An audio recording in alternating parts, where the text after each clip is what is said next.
Kirby was kind, he was thoughtful, and he was passionate about everything he did. What really resonates with me is just the kind of guy that Kirby was, the deep sense of character that he had. He always operated with the utmost integrity. I think a certain joyfulness. He was comfortable with himself. Kirby had a wonderful sense of humor.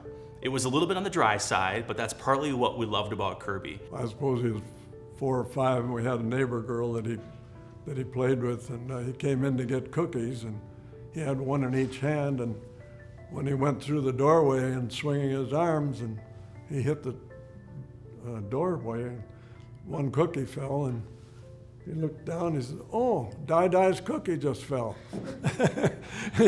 He knew his priorities at that point, I guess. Yeah.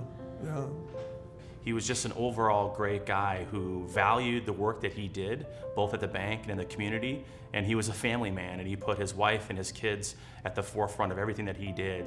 He was a loving father, and he loved his 2 boys more than the world, and certainly his wife, Annette. And he knew that his job, first and foremost, was to be a loving husband and a loving father, and he did that job 100%. My most vivid memory of Kirby was when we were in the middle of the controversy around what to do with the Capitol art.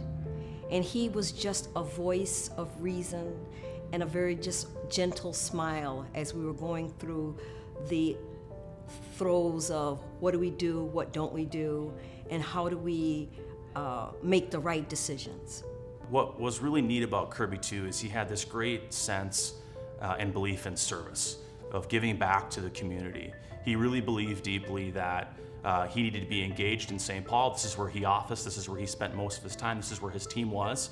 And so he really spent a lot of time volunteering. He was a proud board member of the St. Paul Chamber of Commerce. He was a proud board member of the Minnesota Historical Society. He had years of proven service through volunteerism. He was always the first one to say, hey, let's rally a team together and let's team up with Habitat for Humanity and go paint a house or serve breakfast at the Opportunity Center as part of Catholic Charities. He was really a philanthropic, very generous man, and that's something that the whole team benefited from. My wife was Norwegian, and she was always careful not to get too far ahead of things or get too high emotionally or too low emotionally. And so she'd object if we were a bit bragging on him and his character. I know that it would have been a great joy for her to have him receive these sort of things. And he was just such a warm and smiling spirit, bringing his expertise to the table, but in a way that everyone could accept it. We'll miss him. He was a joy to be around.